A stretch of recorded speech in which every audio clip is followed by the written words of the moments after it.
Pada tahun 2011 di Australia, hiduplah seorang perempuan keturunan Cina bernama Li Pingchao. Ia lahir pada 8 Februari 1969. Tidak banyak yang diketahui tentang masa kecil atau kehidupannya di Cina. Namun yang jelas, pada tahun 2005, ia mulai mencari pasangan hidup. Di tahun yang sama, ia percaya telah menemukannya. Seorang pria Australia berusia 65 tahun bernama Klaus Andres, yang ia kenal melalui situs kencan daring. Klaus berasal dari Jerman, lahir pada tahun 1943. Ia menikah dengan istri pertamanya, Monica, pada tahun 1969, dan mereka memiliki seorang putra bernama Ralph.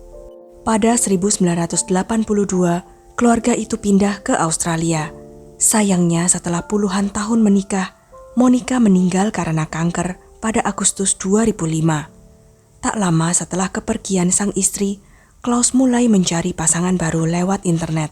Dan disitulah ia berkenalan dengan Li Pingchao. Dari yang diketahui, hubungan mereka berjalan baik. Mereka cepat akrab dan memutuskan untuk bertemu langsung. Klaus mulai mencari tiket ke Cina, dan pada tahun 2006 ia terbang ke sana untuk menemuinya. Mereka menghabiskan waktu menjelajahi Cina bersama, dan pada Oktober 2006, Li Pingchao memutuskan pindah ke Australia. Tak lama kemudian keduanya bertunangan. Namun hubungan mereka mencerminkan stereotip yang sering menuai kritikan. Pria barat yang lebih tua menikahi perempuan Asia yang lebih muda, dengan anggapan bahwa pihak perempuan termotivasi oleh keamanan finansial. Sebelum menikah, Klaus memperkenalkan Li Pingchao kepada seorang temannya di Sydney. Teman itu sempat memperingatkannya, mengingat ucapan seorang dokter asal Cina yang mengatakan bahwa menikah dengan pria Australia dianggap sebagai peluang menguntungkan di sana. Ia menjelaskan bahwa banyak perempuan Cina mencari dua hal utama, izin tinggal permanen dan kestabilan ekonomi. Teman itu juga memperingatkan Klaus bahwa Li Pingchao mungkin saja akan membawa keluarganya pindah ke Australia suatu hari nanti. Ia bahkan menasihati Klaus agar tidak menikahinya. Tapi Klaus tidak menggubris peringatan itu. Ia merasa bahagia dengan Li Pingchao dan ingin membangun keluarga baru. Meski begitu, tampaknya keraguan kecil tetap tersisa di benaknya. Pada 27 November 2006, Klaus meminta Li Pingchao menandatangani perjanjian pranikah. Isinya sederhana, jika Li meninggalkannya sebelum 10 tahun pernikahan, ia tidak akan mendapatkan apa-apa. Namun jika ia tetap bersama Klaus hingga Klaus meninggal, maka seluruh harta peninggalan akan menjadi miliknya. Klaus bahkan menghapus nama anaknya dari daftar ahli waris. Pada tahun 2009, mereka resmi menikah, dan Li memperoleh izin tinggal permanen di Australia. Sebagian karena Klaus mengalami cedera punggung bawah. Li kemudian menjadi pengasuh penuh waktu bagi suaminya dan menerima bantuan dana dari pemerintah. Teman-teman mereka menggambarkan pasangan ini sebagai serasi dan penuh kasih. Karena Klaus jauh lebih kaya, ia menanggung hampir semua kebutuhan rumah tangga. Saat itu, Klaus memiliki sekitar $130.000 Australia di rekening banknya, yang juga bisa diakses oleh Li. Klaus sering memuji istri barunya itu, terutama karena kerajinan dan keahliannya mengurus rumah serta memasak. Namun yang paling ia hargai adalah sikap Li yang menghormati mendiang istrinya, Monica. Li bahkan mengizinkan Klaus mempertahankan altar kecil untuk Monica di kamar tidur mereka, sesuatu yang sangat berarti baginya. Namun di balik kehidupan yang tampak tenang itu, masalah besar mulai mengintai. Li ternyata menyimpan rahasia besar. Ia memiliki seorang putra di Cina. Pada tahun 2010, ia akhirnya mengaku kepada Klaus, mengatakan bahwa putranya akan tiba di Cairns keesokan harinya. Ternyata Li telah mengatur semuanya tanpa persetujuan Klaus. Berita itu membuat Klaus sangat terkejut dan kecewa. Sejak saat itu, hubungan mereka mulai retak. Ketika putranya mulai menetap di Australia, Li sempat pindah dari rumah untuk sementara waktu. Dalam masa itu, Klaus curhat kepada teman mereka dan mengaku merasa dikhianati. Ketika Li kembali, Ia marah besar karena Klaus memberlakukan syarat keras. Jika ia ingin tinggal kembali di rumah, putranya harus kembali ke Cina. Meski akhirnya Li kembali, hubungan mereka tetap penuh pertengkaran dan putus sambung. Para tetangga sering mendengar pertengkaran keras hampir setiap minggu. Kepercayaan Klaus terhadap Li benar-benar hancur ketika ia mengetahui bahwa Li diam-diam menggunakan uangnya untuk mengurus izin tinggal permanen bagi putranya di Australia tanpa izin. Perselisihan mereka makin memanas. Pada tahun 2011, Li kembali ke Cina untuk menjenguk keluarganya. Di masa itu, Klaus justru berselingkuh dengan seorang wanita bernama Dar yang ia temui di kasino di Cairns. Dar hanya tinggal sementara di Australia, namun Klaus jatuh cinta berat padanya. Ia bahkan melamar Dar dengan cincin berlian. Beberapa minggu kemudian, Dar kembali ke Thailand, tetapi mereka tetap menjalin hubungan jarak jauh. Klaus sering mengirim uang kepadanya. Hubungan itu berlangsung hingga Oktober 2011, ketika Dar mengetahui bahwa Klaus masih menikah. Ia lalu memberi ultimatum. Jika Klaus benar-benar mencintainya, ia harus mengakhiri pernikahannya. Sementara itu, hubungan Klaus dan Li semakin memburuk. Pada awal November 2011, seorang tetangga melihat hal aneh di rumah mereka. Muncul bercak rumput mati di halaman, padahal taman mereka biasanya sangat terawat. Tak lama kemudian, bercak itu ditutup dengan rumput baru. Pada 7 November 2011, tetangga lain melihat Klaus menyemprot air ke selokan depan rumahnya untuk waktu yang sangat lama, hal yang belum pernah ia lakukan sebelumnya. Sementara itu, teman-teman mereka mulai khawatir karena sudah lama tidak melihat Li. Seorang teman menelepon rumah mereka. Klaus menjawab, namun penjelasannya terdengar aneh. Ia bercerita bahwa Li menuduhnya berselingkuh dan bahkan menuduhnya terinfeksi HIV. Ia mengaku mereka sempat bertengkar, tidur di kamar terpisah malam itu, dan pagi harinya Li sudah pergi. Katanya ia tidak pernah melihat Li lagi sejak saat itu. Seorang teman lain bernama Tuan Nobel makin curiga dan memutuskan datang langsung ke rumah Klaus. Ia mendapati Klaus tampak gelisah, bahkan melihat seperti ada darah di bibirnya. Tapi Klaus mengatakan itu hanya sariawan. Ia kembali menegaskan bahwa Li meninggalkannya untuk pria lain dan mungkin sudah pulang ke Cina. Namun ceritanya tidak masuk akal. Hari demi hari berlalu tanpa kabar dari Li. Teman-temannya makin cemas. Mereka mencoba menghubunginya berkali-kali, tetapi tidak pernah mendapat jawaban. Salah satu teman mengingat pada saat Li menghilang, ada bekas cakaran di wajah Klaus.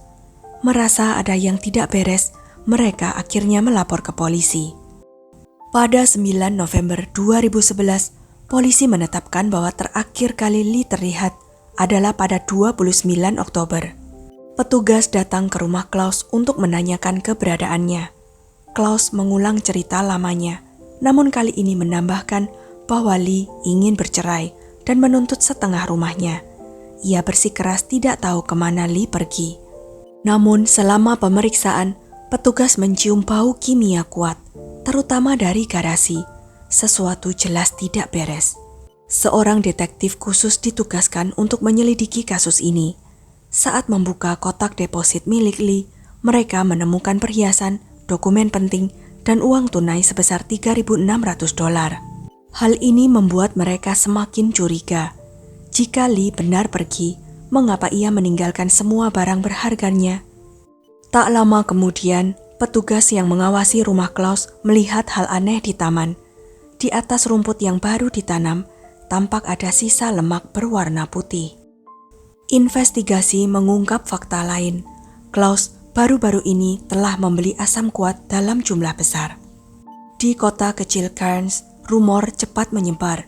Orang-orang mulai berbisik bahwa seorang pria tua telah membunuh istrinya. Di bawah tekanan publik, Klaus mencoba membantah tuduhan itu dengan memberikan wawancara kepada media. Namun selama wawancara, Klaus terlihat tersenyum, sesuatu yang membuat banyak orang merasa ngeri. Ketika diminta memperkenalkan diri, ia tidak menyebut dirinya sebagai suami Li dan baru mengaku setelah wartawan terus mendesak. Sikapnya yang dingin dan aneh membuat publik semakin curiga bahwa mungkin Klaus Andres memang terlibat dalam hilangnya Li Pingchao. Pada 20 November 2011, polisi akhirnya membawa Klaus Andres untuk diinterogasi. Sepanjang pemeriksaan, ia tampak tenang dan kooperatif, berusaha memberikan penjelasan untuk setiap pertanyaan.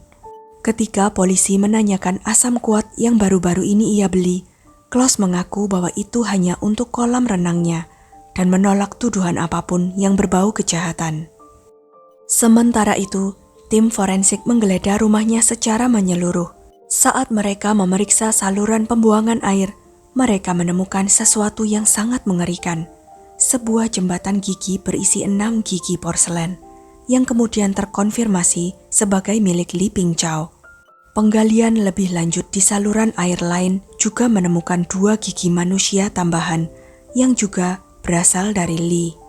Ketika penyelidikan semakin dalam, polisi memeriksa kamar tidur Klaus dan menemukan altar kecil untuk mendiang istrinya Monica. Di sampingnya ada guci abu kremasi Monica. Namun saat diperiksa, mereka menemukan sesuatu yang tidak terduga di dalamnya. Sebuah ponsel yang ternyata adalah milik Li Pingchao. Dengan bukti yang semakin menumpuk, polisi menangkap Klaus dan menuntutnya untuk berkata jujur. Akhirnya, Klaus mulai bercerita versinya sendiri tentang apa yang terjadi. Menurut pengakuannya, pada pagi hari tanggal 29 Oktober 2011, Li menemukan email-email antara Klaus dan kekasih barunya, Dar. Li menuduh Klaus selingkuh, namun Klaus membantah dan cepat-cepat menghapus pesan-pesan itu. Ketika Li melihat luka di bibir Klaus, ia menuduh suaminya mengidap AIDS. Klaus yang tersinggung lalu membalas tuduhan itu, mengatakan bahwa mungkin justru Li yang memiliki kekasih di Cina. Pertengkaran pun memanas. Li menuntut setengah dari rumah Klaus sebagai jaminan untuk masa depannya. Masih menurut cerita Klaus, Li mencakar wajahnya, lalu menyerangnya dengan garpu dapur, hingga jari Klaus sedikit terluka. Ia mengaku lalu mendorong Li untuk membela diri, kemudian berbalik mengambil handuk untuk membersihkan darahnya. Saat itulah ia mendengar bunyi benda berat jatuh. Ketika ia menoleh, Li sudah tergeletak di lantai, tidak sadarkan diri. Klaus mengaku sempat mencoba membangunkannya, bertanya apakah Li butuh bantuan, tetapi tidak ada jawaban. Ia lalu melihat darah keluar dari telinga Li, memeriksa denyut nadinya, dan menemukan bahwa Li sudah tidak bernafas. Klaus mengatakan ia berpikir untuk memanggil ambulans, tetapi akhirnya mengurungkan niatnya. Ia bersikeras bahwa kematian Li hanyalah kecelakaan akibat terjatuh, bukan karena kekerasan. Setelah itu, ia keluar rumah, berjalan-jalan, dan bahkan membeli es krim, lalu kembali ke rumah, tidur, dan membiarkan jasad istrinya tergeletak di dapur. Keesokan paginya, Klaus bangun, mandi, bercukur, berpakaian, dan melihat mayat Li masih di tempat yang sama. Takut ketahuan, ia panik dan memutuskan tidak melapor ke polisi. Sebaliknya, ia memilih menghilangkan jasad Li agar tidak dihukum. Menurut penyidik, cara Klaus menyingkirkan jasad istrinya sangat tidak biasa dan tampaknya terinspirasi dari serial Breaking Bad. Klaus menyeret tubuh Li ke tong sampah besar berwarna kuning, lalu membeli banyak asam klorida. Selama beberapa hari berikutnya, ia melarutkan jasad Li sedikit demi sedikit di dalam tong itu. Ketika tubuhnya sudah cukup hancur, cairan sisa dan potongan tulang kecil dibuang ke saluran air di luar rumah, sementara potongan yang lebih besar dibuang ke tempat lain. Lokasi pastinya tidak pernah ditemukan. Yang lebih mengerikan lagi, selama proses itu berlangsung, Klaus tetap tidur di rumah yang sama, hanya beberapa meter dari tempat tubuh istrinya larut dalam asam. Setelahnya, ia mengumpulkan pakaian dan sepatu Li, lalu membuangnya di berbagai kotak donasi amal untuk menghapus jejak kejahatannya. Klaus kemudian mulai berbohong kepada teman, tetangga, dan polisi, mengatakan bahwa Li telah kembali ke Cina dan ia tidak tahu di mana keberadaannya.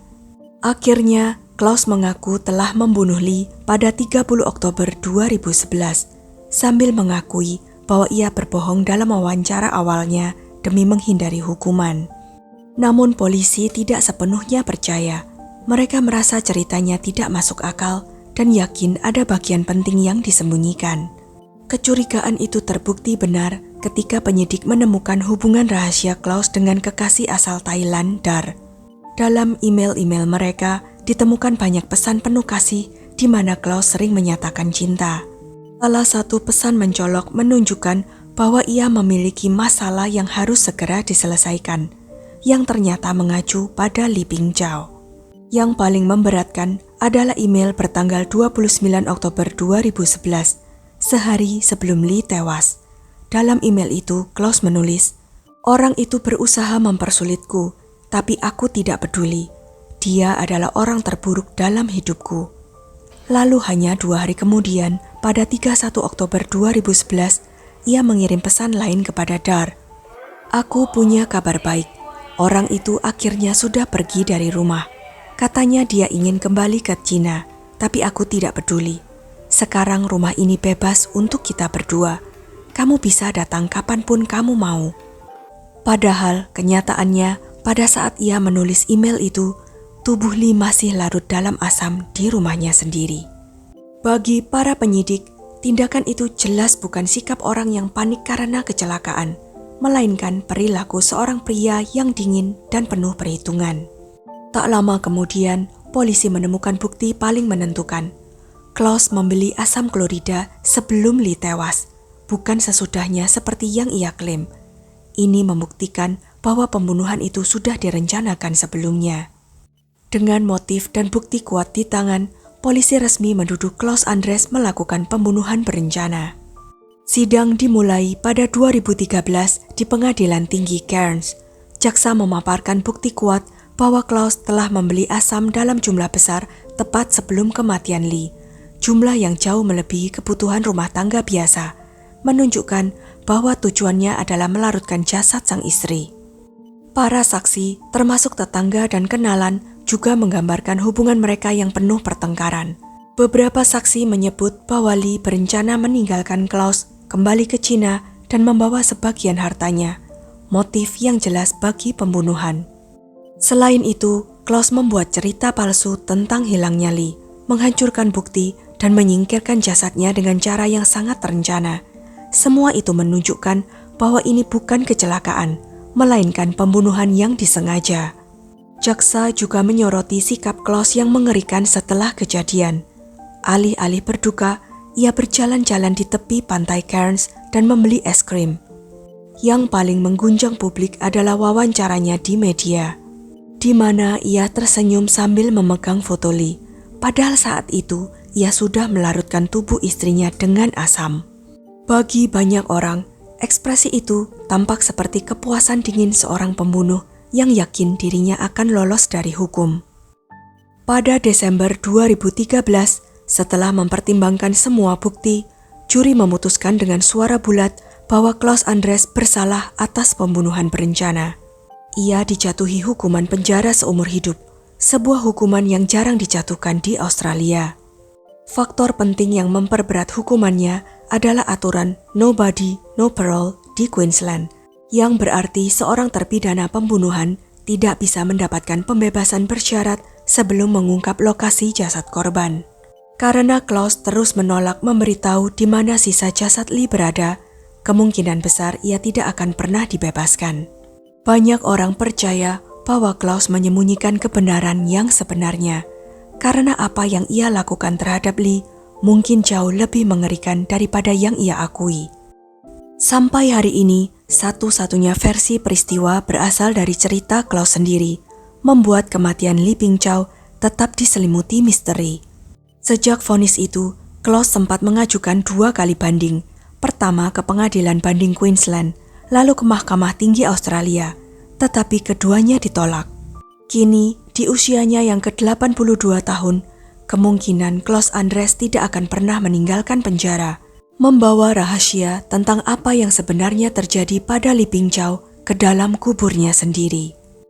Sekian kisah kali ini. Jangan lupa untuk klik like, share, subscribe, dan komen ya pendapat kalian. Sampai jumpa lagi di video-video selanjutnya.